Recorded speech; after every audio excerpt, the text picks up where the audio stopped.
대통령 선거가 이틀 앞으로 다가오면서 각 정당에서는 한 표라도 더 얻기 위해서 막바지 유세에 총력을 기울였습니다.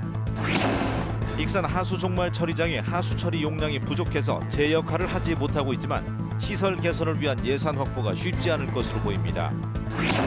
서행하라는 뜻의 지그재그 차선이 도입한 지 5년 만에 10배 가까이 늘었지만 관리가 잘 되지 않아서 오히려 운전자들의 혼란을 부추기고 있습니다. 전주시가 주차난이 심한 주택가와 상가 밀집 지역에 거주자 우선 주차제를 도입하는 방안을 추진합니다. 즐거운 저녁 시간 보내고 계십니까? JTBC 8시 뉴스입니다. 대통령 선거가 이제 이틀밖에 남지 않았습니다. 각 정당에서는 한 표라도 더 얻기 위해서 막바지 유세에 총력을 기울였습니다. 송창용 기자입니다. 더불어민주당은 전주를 벗어나 정읍과 고창, 군산을 돌며 지지를 호소했습니다. 문재인 후보가 당선돼야 호남에서도 전북 몫을 찾을 수 있다며 압도적인 지지를 당부했습니다. 전라북도의 사업 확실히 추진하겠다. 전라북도 예산 제대로 주겠다. 약속한 후보 누굽니까? 자유한국당은 정읍에서 막바지 유세전을 펼쳤습니다. 지난 정부 때 집권당으로서 실망스러운 모습을 보였다며 사과하면서도 홍준표 후보만이 새로운 대한민국을 만들 수 있다며 보수층의 결집을 호소했습니다. 울고 그 자리에서 머무는 것이 아니라 새로운 대한민국을 만들어야 하는 것입니다, 여러분. 국민의당은 골목골목을 누비며 바닥 민심을 훑었습니다. 문재인 후보나 홍준표 후보를 선택하면 패권 정치로 다시 돌아가게 된다며 혁신과 통합을 위해 안철수 후보에게 투표할 것을 호소했습니다. 과거 제대로 청산하고 개혁해서 새로운 미래, 우리 아이들이 꿈꿀 수 있는 미래의 대한민국을. 바른정당은 교회와 전주 한옥마을을 돌며 새로운 보수의 기적을 만들어줄 것을 당부했습니다. 정의당 또한 관광객이 많이 찾는 한옥마을을 중심으로 유세를 벌이며 지지층을 다졌습니다. JTBC 뉴스 송창용입니다. 전북이 이번 대통령 선거 사전 투표에서 31.6%라는 높은 투표율을 보임에 따라서 최종 투표율이 80%를 넘어설 가능성이 커졌습니다.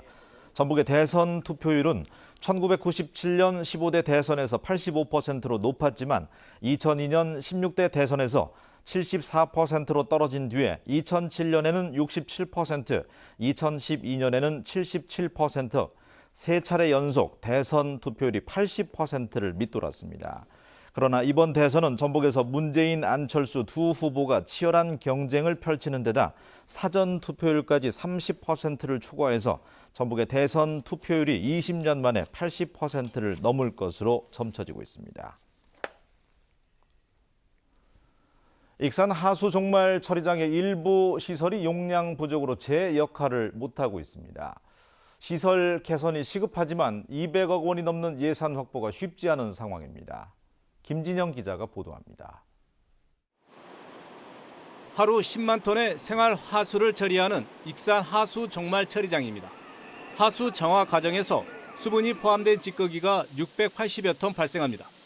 찌꺼기는 농축조와 미생물 분해 시설인 소화조, 탈수 과정 등 3단계 감량 과정을 거친 뒤에 폐기물 처리 업체에 보내집니다. 그러나 처리 용량 부족으로 절반 정도의 찌꺼기는 소화조의 감량 단계를 생각한 채 탈수 과정으로 갑니다. 결국 찌꺼기 양을 더 줄이지 못해 해마다 8억 원이 넘는 처리 비용을 폐기물 처리 업체에 추가로 지불하고 있습니다. 하수 처리 시설이 제 역할을 못한 데는 2년 전에 공사가 중단돼 슬러지 소각장 탓이 큽니다. 익산시가 슬러지 소각장 설치에만 10년 넘게 매달리면서 일부 시설 개선에 소홀했기 때문입니다. 익산시는 뒤늦게 소화조 등의 시설을 개선하기로 결정하고 내년부터 공사에 들어가 2021년에 마칠 방침입니다. 공사비 200억 원은 정부 지원을 받기로 했습니다. 2018년도 사업비를 확보한다 할지라도 상반기에는 아마 기본 및 시설기가 들어가서 본 공사는 2019년도부터 시작을 해서 2021년도에 끝날 예정이에요. 그러나 익산시가 슬러지 소각장 사업 무산으로 건설업체와 법정 다툼과 환경부의 지원금 반환 요구 등 심각한 후유증을 겪고 있어 국가로부터 공사비 지원을 제때 받을 수 있을지 우려가 나오고 있습니다. JTBC 뉴스 김진영입니다. 전북경찰이 5년 전에 사고를 줄이겠다며 서울에 이어서 두 번째로 지그재그 차선을 도입했습니다. 그 사이 차선은 10배 가까이 늘었습니다. 하지만 관리가 잘 안 되는 데다 제대로 그려지지 않은 곳들이 많아서 운전자들의 혼란을 부추기고 있습니다. 정원익 기자가 취재했습니다. 교차로에 있는 횡단보도 앞 도로입니다. 차선이 지그재그로 그려져 있습니다. 보행자가 많고 사고 위험이 큰 만큼 서행하라는 뜻입니다. 전북경찰은 지난 2012년 지그재그 차선 36곳을 처음 도입한 뒤 5년 만에 10배 가까이 늘렸습니다. 일반 도로와 어린이 보호구역의 지그재그 차선은 328곳이나 됩니다. 하지만 운전자들에겐 여전히 생소합니다. 시민들은 그 용도를 잘 모르니까 그려진 것도 뭐 생각을 안 쳐, 저희가. 차선은 크게 늘고 있지만 현황 파악은 제대로 되지 않고 있습니다. 이 사이에 좀 다른 데는 정확한 현황 파악이 안 되더라고요. 현대 개수만 지금 파악을 했거든요. 그래요. 더 큰 문제는 운전자들에게 오히려 혼선을 주고 있는 곳이 적지 않다는 겁니다. 직선 차선을 지우지 않고 그 위에 차선을 겹쳐 그리거나 도색이 지워진 곳들이 많습니다.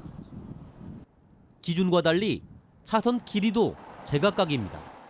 제대로 돼야 되고 그렇게 해서 원래 교통사고 줄이려고 하는 거 아니에요? 그 효과를 볼 수 있도록 해주셔야 맞죠. 경찰은 5년 전 지그재그 차선을 도입한 지 넉 달 만에 교통사고가 55%나 줄었다고 밝혔습니다. 그러나 이후에 차선을 10배로 늘리는 동안 추가로 효과 분석을 하지 않아 혼란만 가중시켰다는 논란이 일고 있습니다. JTB 뉴스 정원익입니다. 전주시가 거주자 우선 주차제 도입을 추진합니다. 주차난이 심한 주택가와 상가 밀집 지역이 대상입니다. 권대성 기자입니다. 전주의 한 주택가 이면도로입니다. 평일 낮 시간이 돼도 주차된 차량들이 빼곡합니다. 이곳에 사는 주민들도 차를 댈 곳을 찾기 어렵습니다. 내 차를 내 집 앞에 대본 일이 없어요. 다. 우리 애들 차나 보나 너미 집 앞에다 차를 주차해놓고 이렇게 오면 입스름도 가끔 나고. 주민들은 주차 전쟁에 화재 등 긴급 상황에 대처하기 힘들까 항상 걱정입니다. 연락처 없는 차들이 있거든요. 불 같은 거 나면 이거 차 한 대 바다시다는 소방차 못 들어와요. 그런 것이 제일. 전주시가 이 같은 주차난을 덜기 위해 거주자 우선 주차제를 도입합니다. 주차 구획선을 그은 뒤 주차요금을 미리 낸 주민에게만 주차할 수 있는 권리를 주는 겁니다. 주차요금은 한 달에 2만 원 안팎이 될 것으로 보입니다. 거주자 우선 주차구역에 무단으로 차를 대는 경우에는 견인 조치하거나 공영 주차장 하루 요금의 4배까지 주차요금을 물릴 수 있습니다. 이면 도로도 주차가 불법 주차 때문에 통행이 안 되고 주민들이 불편하잖아요. 그래서 그런 걸 해소를 하고. 전주시는 거주자 우선 주차제 조례안이 시의회를 통과하면 주민 신청을 받아 본격적인 시행에 들어갈 예정입니다. JTB 뉴스 권대성입니다. 전라북도의 농가 소득이 전국 9개 도지역 가운데 중하위권에 머물고 있습니다. 통계청이 조사한 2016년도 농어가 경제조사 결과에 따르면 도내 농가 소득은 3,687만 5천 원으로 9개 도지역 평균보다 32만 2천 원이 적고 순위도 6위에 그쳤습니다. 또 농가의 자산은 3억 3천만 원으로 전국에서 최하위권인 8위에 머물렀으며 부채는 2,800만 원으로 세 번째로 많아서 상대적으로 경제 상황이 뒤처진 것으로 조사됐습니다. 오늘 20일에 개막하는 20세 이하 월드컵을 앞두고 입장권 현장 매표소가 운영됩니다. 전주시는 그동안 인터넷과 콜센터에서만 팔아온 20세 이하 월드컵 입장권을 오는 8일부터 19일까지 시청 1층 로비에 현장 매표소를 설치해서 판매한다고 밝혔습니다. 예선 경기는 입장권 한 장으로 하루에 2경기를 볼 수 있고 11장 이상은 30% 할인된 가격에 살 수 있습니다. 이달에 대학 입시 설명회가 잇따라 개최됩니다. 전북교육청은 오는 13일 전북교육문화회관에서 서울대 입학 전형 설명회와 수시 지원 전략 설명회를 개최한다고 밝혔습니다. 또 20일에는 교육문화회관에서 고등학교 1, 2학년을 위한 대입 전형과 학생부 종합 전형 설명회가 열리고 이튿날인 21일에는 전북교육청 강당에서 사관학교 입학 전형 설명회가 개최됩니다.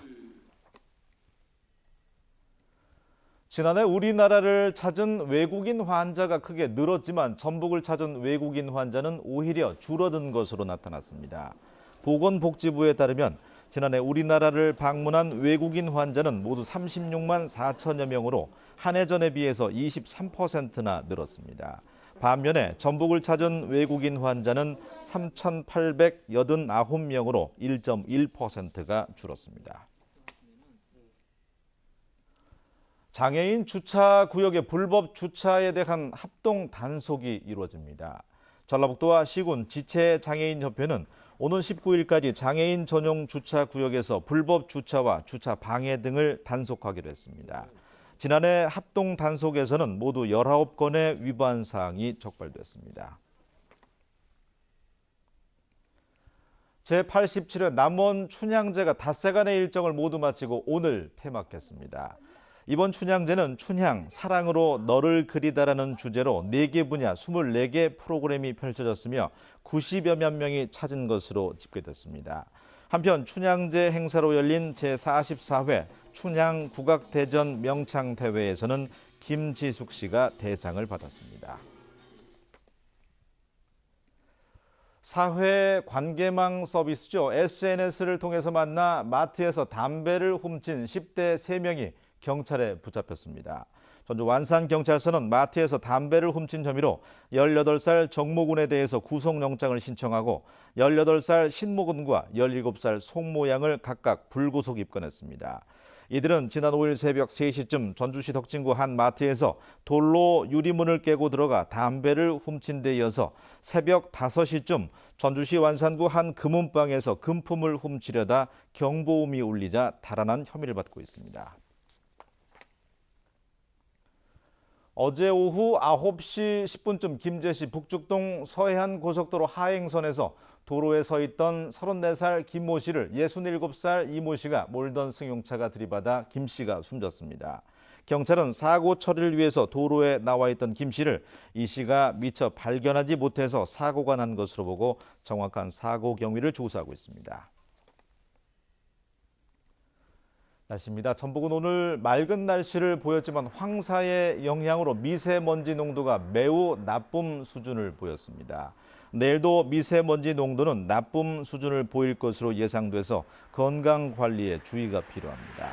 내일은 대체로 맑다가 낮부터 차차 흐려지겠습니다. 내일 아침 최저 기온은 5도에서 12도, 낮 최고 기온은 22도에서 25도로 오늘과 비슷하겠습니다. 대선일인 모레는 흐리고 아침부터 밤까지 비가 내리겠습니다. 비가 온 뒤에는 맑은 날씨를 보이다가 목요일 오전 한때 다시 비 소식이 있겠지만 기온은 떨어지지 않겠습니다.